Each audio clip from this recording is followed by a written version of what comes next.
Best friend claims my fiancé confessed love for her but offers no proof, creating a rift between us with no resolution. I've been with my fiancé since I was 17, 10 years together now. My best friend and I go back even further. We've been close since we were 8 years old. For the most part, my fiancé and my best friend always got along fine, at least until a few years ago when everything changed. One night, my friend offered to pick me up after I'd been out, and I had no idea she'd been drinking. When we got in the car, she was buzzed, and we ended up in a wreck. Thankfully, we were both okay, but my fiancé saw her as irresponsible after that. Ever since, he's kept his distance from her, always polite, but formal. Whenever she visits me, he retreats to another room, usually to play video games. It's very deliberate and cold. Then, about 2 weeks ago, my friend texted out of the blue, inviting me to lunch. Places have started to open up again in our area, so I agreed to meet. I had no idea what was coming. When we sat down, before the food even arrived, she hit me with a bombshell. My fiancé, she claimed, had confessed feelings for her and wanted to be together. She insisted she rejected him. I just sat there, stunned. I immediately started asking questions. When did this happen? Where? Did he message her? Could I see the message? But the moment I pressed for details, she got defensive, angry, actually. She flipped the script, accusing me of not trusting her after everything we've been through together. I told her I just needed some sort of when or where, even if she couldn't provide hard proof, but she refused. She said if I won't believe her after all these years, then I'm better off with a dirty cheater, then stormed out before our food arrived. I left right after. My thoughts were racing as I hurried home to confront my fiancé. He looked genuinely confused when I told him what she'd claimed. He asked when this was supposed to have happened, because he's rarely around her, really only passing through the living room on his way to the kitchen, never alone together. When I told him she wouldn't give me any details, he offered his phone to me, saying I could look through it if it would help. I checked everything, texts, call logs, social media. There was nothing at all. In fact, they're not even friends on social media. No odd contacts, no hidden messaging apps, and while her number is in his phone, there's not a single message or call to her from her. He's been working from home all year. I handle all the shopping and errands since he has asthma and needs to avoid going out more than necessary. We even have security cameras, and nothing's triggered them to suggest a secret meeting, unless he somehow managed to delete a message immediately after sending it, and I'd expect her to keep the proof if that were the case. I just can't figure out how what she described could have happened. The only options are if he somehow ran into her on the incredibly rare moments he did go out this year or managed to slip out of his office to confess his undying love while I happened to be in the bathroom. Given all that, I'm leaning towards believing him. We've been together for a decade, and this just doesn't add up, especially since she flat out refuses to give me even the most basic information. But now our mutual friends are split over this. Some are saying it's suspicious my friend won't tell me more, but others argue that I should automatically trust her because there'd be no reason for her to lie, while my fiancé would have every reason to deny it if it were true. I'm completely lost. My friend has shut me out entirely. When I called her to try and work things out, she told me not to contact her unless I'm ready to believe her, then hung up. My fiancé has been totally transparent about it all. I can't help but wonder, could she be lying, maybe because she senses my fiancé doesn't like her after the wreck and wants to break us up? Or, on the other hand, maybe he really did reach out to her and she's telling the truth, but for some inexplicable reason refuses to help me understand. Either way, I feel trapped in the middle and have no idea what to believe or how to move forward. Update 1. I woke up the morning after everything came to a head, never expecting to be so overwhelmed by what I'd find. As I sat there, reading through it all, a sudden clarity hit me like a freight train. It became painfully obvious. Almost everyone agreed, she was lying, or at best, she'd been a terrible friend to me. Some pointed out what I'd been too blind to see, how much my fiancé had endured because I'd kept her in my life. I couldn't waste another minute. I woke my fiancé right then and there, told him I believed him, and apologized for letting this whole situation drag on as long as it had. I had to act.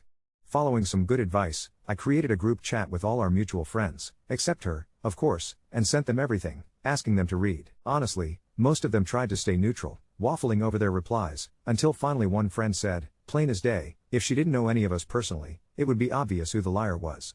That seemed to break the dam. Suddenly everyone admitted it seemed too suspicious, too out of character. Shortly after, one friend, her closest ally besides me, called, wanting to meet and talk. When we sat down, she unloaded everything she knew. Apparently, my ex-best friend had been complaining about my fiancé for half a year, how he was still angry with her, how I was spending less time with her because of him, how marrying him meant losing our friendship. She showed me the texts, real, cold proof. There was even a photo of her in her maid of honor dress with a caption, my dress for the funeral of our friendship. Then, recent messages between them, where she'd pressed for the truth, only to be snapped at and told that the details didn't matter, even if she was lying. I asked her why she hadn't come to me sooner. She admitted that she hoped after the wedding, my ex-best friend would calm down, that maybe things would get better, and she didn't think it was enough to shatter our friendship over. But reading what I wrote made her realize how wrong that was, and guilt finally brought everything to light. Armed with proof, I drove to my ex-best friend's apartment. She let me in, oblivious. I gave her one last chance. Did she have anything to tell me? She stuck to her story, refusing to offer details, repeating the same tired lines. So I confronted her, told her I knew she was lying, and presented the screenshots. She immediately claimed they were doctored, until I told her I'd read them from our friend's own phone. Then, she spiraled, accused everyone else of trying to ruin us, blamed the fallout after the accident, complained it wasn't fair to her. I couldn't listen anymore. Maybe if she had ever apologized, tried to change, or even admitted fault, we might have survived this. But instead, all she brought was denial and now, outright deceit. Even if her story were true, and it isn't, the way she told me, like it was some awful loyalty test, proved she never really cared for me. I told her as much. I forgave the accident because I loved her like family, but it was never mutual. I told her not to contact me again. I was going to tell our whole friend group the truth. They could choose sides, but she was out of my life for good. After that, I blocked her everywhere and made it clear this was beyond repair. The exhaustion, the emotional weight, I'm still reeling. But I also feel lighter, finally free. As for my wedding, I didn't want anyone else in that friend group stepping in as maid of honor. Instead, I asked my fiancé's little sister, and she's absolutely thrilled. My fiancé is relieved too. Finally, no more drama with my ex-best friend. With the rest of my friends, it's complicated. The friend who finally gave me the texts, I can't really look at her right now. Maybe time will change that, but for now, I feel betrayed. It isn't only that she didn't tell me sooner. I'm haunted by how often I saw the two of them, spent time with them, never realizing they were talking about my fiancé, my relationship, my wedding, talking about me, behind my back. That photo in the maid of honor dress? I'm literally standing right next to her, smiling, and she hated my future husband the entire time. It's not just her silence when everything came out, it's that she watched my ex-best friend twist and confess for months, did nothing, and only stepped in from guilt. She wasn't a liar, but she watched it all burn until she couldn't stand the heat on her conscience.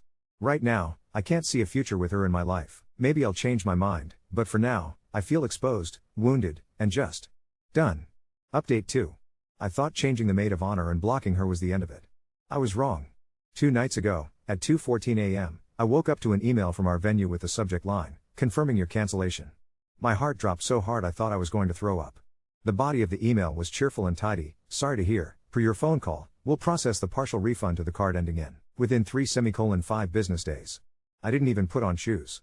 I called the night manager from our kitchen floor with my laptop open and my hands shaking. He pulled the file and went quiet. You called at 1:03 a.m., he said finally. You gave the deposit amount, the date, the last 4 of the card, the exact head count, the menu title. You knew the coordinator's name and the security code on the file. I started stammering because I didn't even know we had a security code on the file. He told me they added one when we booked, my mother's maiden name, with the option to change it at any point. It felt like a bucket of ice over my head. He froze the file immediately and said nothing would be processed until he spoke to me at a reasonable hour and verified an updated code. When we hung up I stared at my fiancé. He just said, steady and exhausted, we're going down there first thing, and pulled me into him like I was something he could anchor to. We barely slept. In the morning, we brought everything, our contract, our IDs, even my binder. Our coordinator met us in the lobby and played the callback for me on speaker. I have never felt insanity click into place so fast. It was her voice. She didn't even bother to disguise it. She used my first name, sprinkled in the exact little turns of phrase she uses when she's pretending to be me as a joke, even laughed at one point and told the manager, it's just too much right now, you know? The laugh went through me like a blade. He paused the recording and looked at me with pity I wanted to fling back. I asked him to note on the file, in big red letters, that only I and my fiancé are authorized to make any changes. We said a new code phrase that isn't anything anyone could guess. He apologized, comped our tasting, and made me promise to call his cell if anything else weird happened. On the way home, my phone started lighting up, our florist, asking if I wanted to confirm the order changed to white lilies only. The cake designer, checking that I meant to cancel the groom's cake and replace it with vanilla cupcakes. The DJ, weirdly confused about why I'd fired him via voicemail. My planner, who is really just a day of coordinator we hired to wrangle timelines, texted me a screenshot of a voicemail she'd gotten from a blocked number. This is my name, I'm scaling back, please remove the bridal party introductions. She sounded gleeful in it. I recognized the way she clipped the ends of her sentences when she's lying. We spent the entire morning on the phone patching holes I didn't know existed in my life. I didn't even cry anymore. I just got cold. Security cameras. That's what saved me from feeling like I'd imagined the last week. At noon, while we were on the phone with the DJ, my phone alerted me, motion detected at our front door. She was on my porch. She had the garment bag with her dress in one hand, like a taunt, and a manila envelope in the other. She knocked 3 times and then leaned into the camera so close I could see the flecks in her eyes. "I know you're in there," she said, soft and sing-song, "and I brought you proof." She slid the envelope under the door and looked straight into the lens. "You are making me do this," she whispered, and laughed again. Then she put her palm on the door like she was blessing it and left. We didn't open the door. We called non-emergency, and the officer who came out took one look at the envelope and told us to put on gloves if we were going to touch it. Inside, a USB stick and a 2-page letter in her neat handwriting. The letter said everything I expected. "He loves me," he told me. "You don't want to see it, you forced me to do this," but the stick made my skin crawl. It was a screen recording of texts between her and my fiancé, the same iMessage background we all have, his name, across the top, his picture, ripped from my contact photo of him. It looked almost convincing to someone who didn't know his cadence or that he abbreviates differently. She'd made him punctuate like her. She'd given him punctuation he doesn't use. She made him call her a nickname he would never use for anyone. The timestamps jumped. A notification from DoorDash popped over the top from an order with her own address mid-conversation. I watched it twice and realized she had screen recorded it from an app where you can fake text threads. The app icon peeks in for a second when she pulls the control center down. People always forget the corners. The officer took the envelope and the USB, wrote up an incident report, and explained how to file for a restraining order and what impersonation to obtain services meant. When he left, I sat on the bottom step and stared at the imprint of her palm on my door like it was a stain. My fiancé sat down beside me and put his head in his hands. "I don't want this anywhere near our wedding," he said. That's when I realized we were both thinking the same thing without saying it. I called my parents, he called his, and we moved the ceremony up a week, small and private, to the courthouse where his uncle works as a clerk, followed by dinner with our families in my parents' backyard. We will still do the big celebration later, but she doesn't get to hover over my life for another month like a storm waiting to break. I texted our coordinator, who said she'd move heaven and earth and who, I swear, sounded relieved. That night, his sister, my new maid of honor, sent me screenshots of messages she'd gotten from a new number, "Be careful what you wish for and family lines can be cut," and a blurry photo of my fiancé walking from our car to our door. She had been parked down the street. The timestamp matched a grocery run I took earlier in the week. The picture made my stomach flip because across the street, barely in frame, you can see me with my mask on, and I remember nothing about that moment except the temperature of the air. We went outside and walked the perimeter with flashlights like suburban cops, and I half laughed because what else was I supposed to do, cry again? Our neighbor 2 houses over waved and asked if we were hunting for cats. I said yes, because it hurt less. The only person I reached out to from the friend group was the one who finally told me the truth.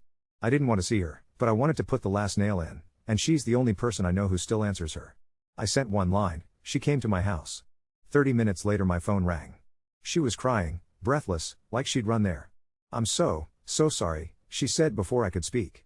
She sent me a plan months ago. She named a note in her phone confetti like it was cute. She had a list, how to burn it to the ground. Call vendors. Make you pick. Get him a loan.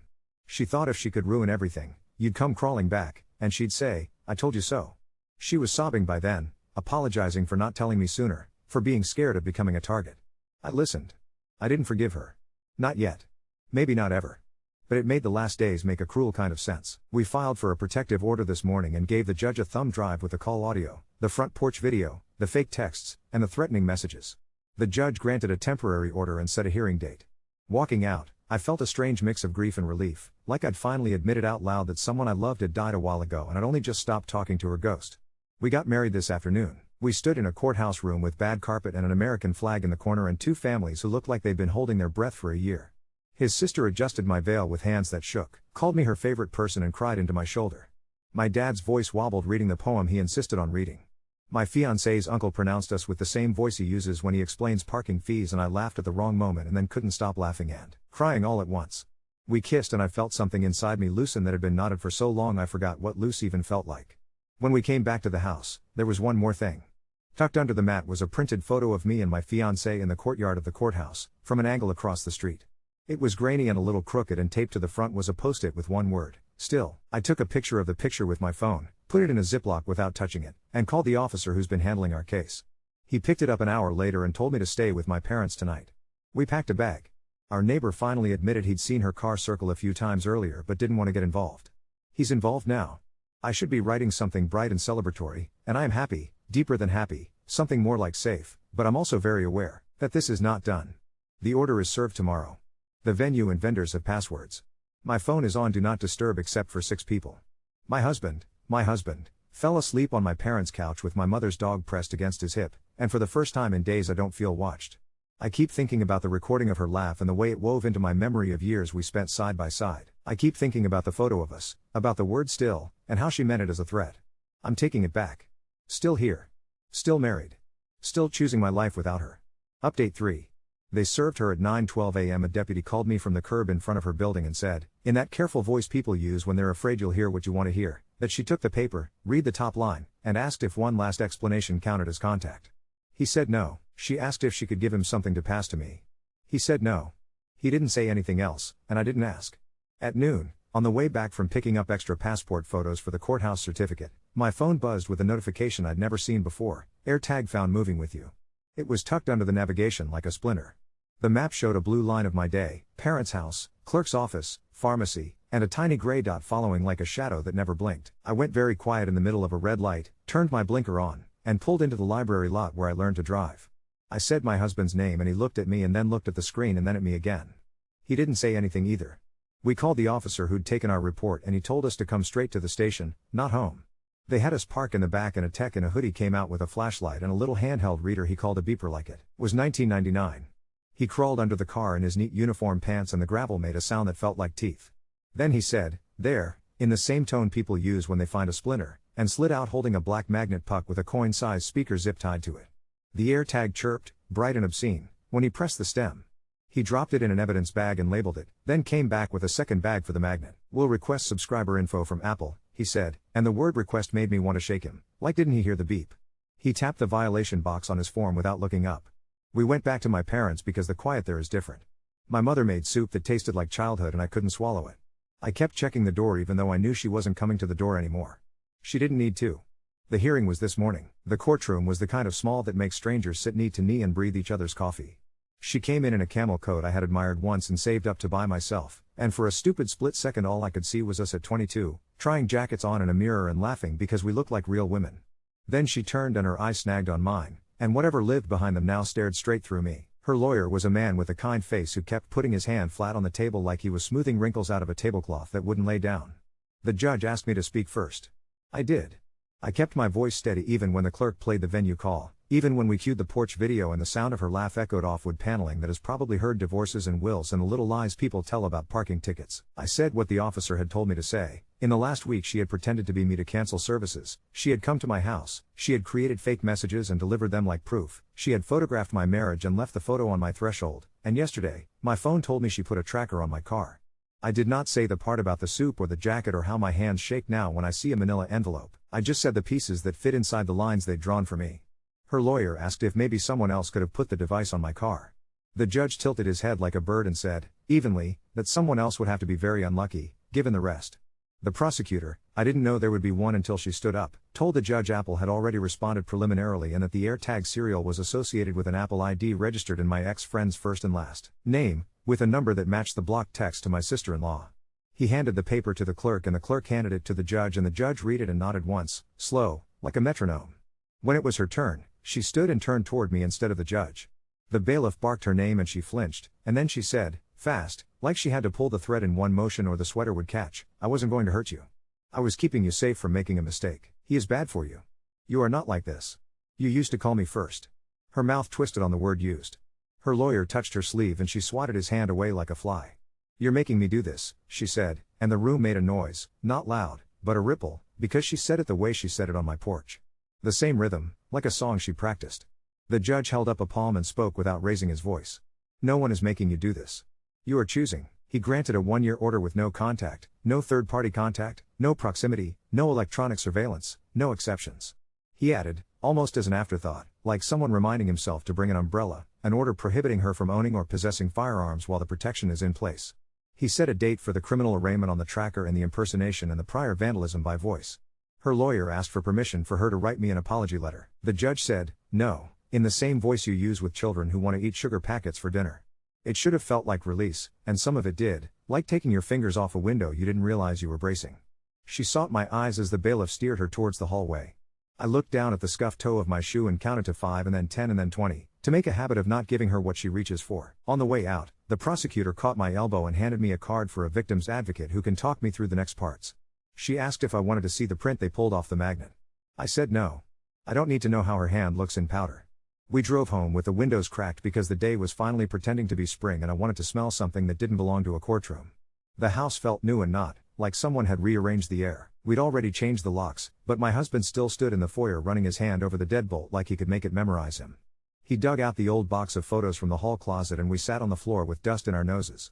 We didn't go looking for anything in particular. We let the pictures choose us.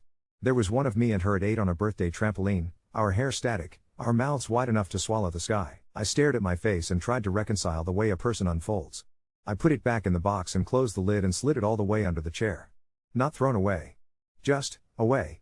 At 6, the officer called to say they picked her up for violating the order by circling my block after court. She says she was just driving the long way home, he said, and I heard his mouth go flat over the line. He told me the judge had signed off on conditions. No driving past my street, no driving in the city between certain hours, GPS on her car that she doesn't control. He told me to breathe. I wanted to tell him I have been breathing the whole time, I just forgot how to notice it. Later, the one friend who finally told me the truth left a bag on my porch with a jar of honey from the farmer's market and a note that said nothing but my name. I stood with my hand on the door and stared through the peephole at the shape of the bag and felt, for once, the absence of danger like a positive thing, like a weight I could point to. I didn't open the note. I will when I am ready, if that happens. We went to bed early. I listened for a notification that didn't come. When I woke up before dawn, my body checked the air for a new wrong and found only coffee. I poured 2 cups and watched the first light draw a line on the kitchen tile. My phone buzzed, the coordinator sending a draft of the timeline for the reception, a little heart emoji she must have added without thinking. I thumbed back a heart of my own. I thought about the word she left on my mat, how it was supposed to loom, and how, this morning, it just sits in my head like a bench. Still waking up in my house. Still learning that safety looks a lot like boring. Still married. Still mine. Update 4. The first thing that went wrong this week didn't feel like danger. It was paper. My mother slid a rubber-banded stack of mail across her kitchen island and there, halfway down, was a peach-colored USPS confirmation with my name twice and your request to forward in a font that tries to be reassuring. It listed a P.O. box I've never seen and a zip code I don't live in, starting next Monday. The word "if you did not request" felt like a dare. We drove to the post office with that strange, hollow calm I get now, like my body has learned to turn down the volume before the noise starts.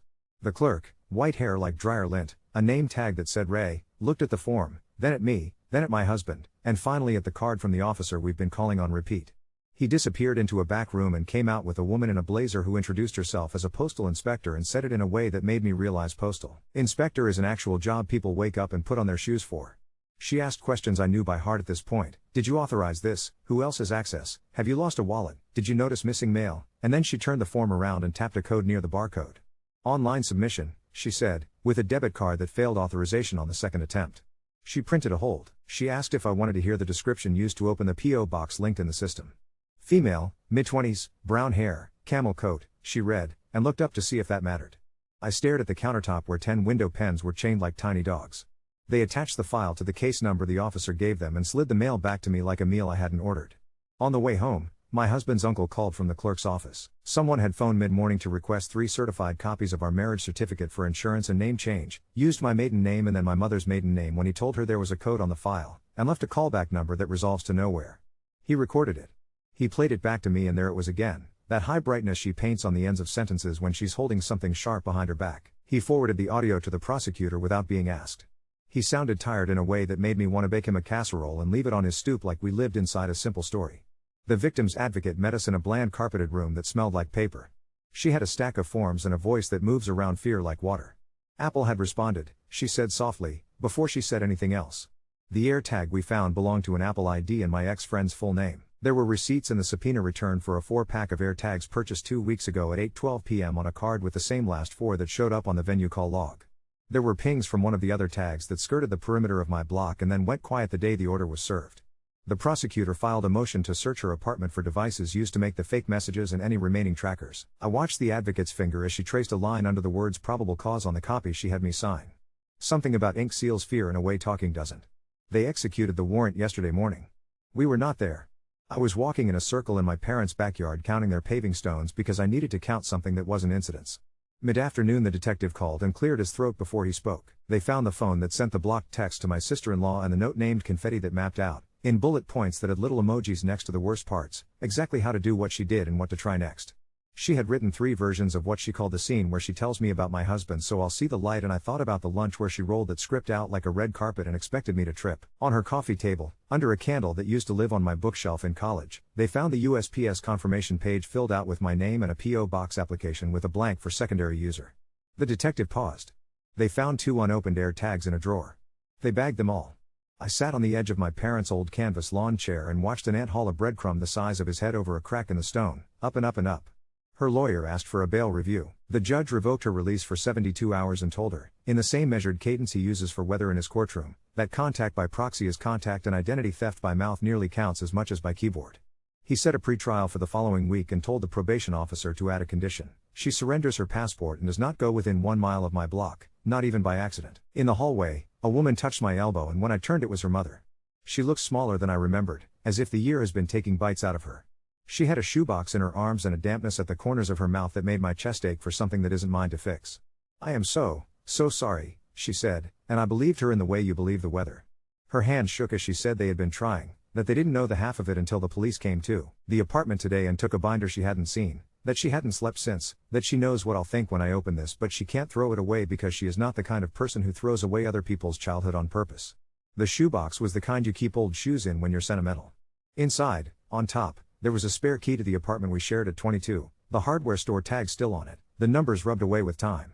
It looked like a tooth. There were also 2 photo booth strips, a folded program from a play we saw in college, and a pair of earrings I'd lost in 2016 that I'd convinced myself I left in a hotel. We stood there with 1,000 unsaid things piling up around our ankles. I took the box. I told her thank you. I told her I wished her ease. She cried in that quiet way mother animals do when their babies won't come when called. Our coordinator called in the middle of all of this to say, very softly, that someone had applied to her agency last week for day of support under a name she didn't recognize and a resume that read like she'd been doing weddings in our city for years, but the phone number on the top matched the blocked line that had left her the voicemail canceling the bridal party introductions. I thought it was a coincidence, she said, and then let the sentence die like it had pinched itself. She sent me a screenshot of the email she'd gotten that morning from my mother at an address with my mom's name plus 2 numbers. The tone was that same sugared brightness. We'll use the passwords, she said before I asked. We'll have security at the doors. I have people who stand there and look like they've stood there their whole lives. We had our reception Saturday. Not the big public party we once imagined, but a room with the people who have earned their chairs, and 2 men in suits at the entrance who checked names like they were reading poetry.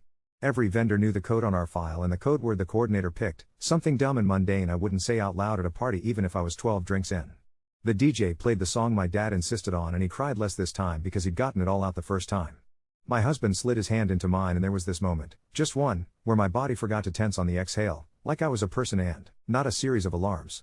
At 9:30, one of the security guys came to the coordinator and murmured into her hair and the coordinator walked over to me with her face doing that thing where you tell a child a storm is far away. A car idled across the street and then left when we walked toward it, she said, even though we both knew it could have been anyone. She didn't say the make or the color. I didn't ask. It is a strange gift to be given the dignity of not knowing something on purpose. Sunday morning, my phone threw a handful of your code as messages at me like rice. Twitter, Instagram, Gmail, Venmo. I hadn't requested any. The advocate had given me a card with the number for a cyber unit and I called and a man with a soft lisp talked me through SIM pins and recovery emails and how to speak to a customer service person in a way that makes them do the secure thing quickly. He told me to forward the messages and I did and then I put my phone face down and stared at the ceiling until my eyes watered, not because I was sad but because my muscles are out of practice with anything that looks like rest. This morning was arraignment. The charge sheet read like a table of contents for a book I don't want to own: stalking, criminal impersonation, identity theft for the postal part, unlawful use of a tracking device. Her lawyer asked for mental health diversion and she nodded like a student who got the test question she studied for. The prosecutor agreed to talk if she would plead to the stalking and impersonation and accept probation with no contact 5 years, treatment, and a prohibition on electronic monitoring devices long enough to feel like a language. The judge looked at my face and then at hers and then at the paper in front of him and said he would take the plea if she would admit on the record that she did the things that brought us all into the same room, and that I was trying to help her is not a defense. She started to speak to me again instead of him and the bailiff said her name and she shut her mouth around my name like it was a seed she wasn't allowed to chew. Her voice when she said guilty was flat in a way I have never heard it. She tried to add but and the judge lifted his palm and she stopped. He set sentencing for next month to give the probation department time to do their report. He didn't look at me when he did it. I didn't want him to. On the way out, the advocate pressed something into my hand. It was a printout from Apple with a tiny grayscale thumbnail of the AirTag purchase receipt and I laughed, a small startled sound, because the item description says keep track of your everyday things in a font that looks like oatmeal, and I think sometimes the way the world names itself is so stupid it becomes holy. We drove to our house with the windows cracked even though it was raining. Inside, everything looked exactly like we left it and, also, not. My husband pulled down the shoebox and we sat on the floor and went through only the top layer, because that was all I had in me. I held the old key in my palm until it left a red dent and then I put it in a Ziploc and sealed it like a spell. I handed the 2 earrings to my husband and he laughed because of course they'd been together the whole time. I took the 2 photo booth strips and tucked them in the back of a drawer with the warranties and the passport photos and the things you keep because life insists. I can hold 2 truths in my hand, that she was my whole childhood some days, and that she is a stranger I do not want in my home. At dusk, my phone buzzed. The coordinator had sent a photo from the reception, my husband and me mid-spin, his mouth open in a laugh I can feel under my hand without looking. In the background, on a table, you can see the guest book. Someone, my dad, I found out later, had written in block letters, "Still." I stared at it until the word stopped being a threat and stretched into something I could sit on. Still safe. Still boring enough to check the oven twice. Still mine.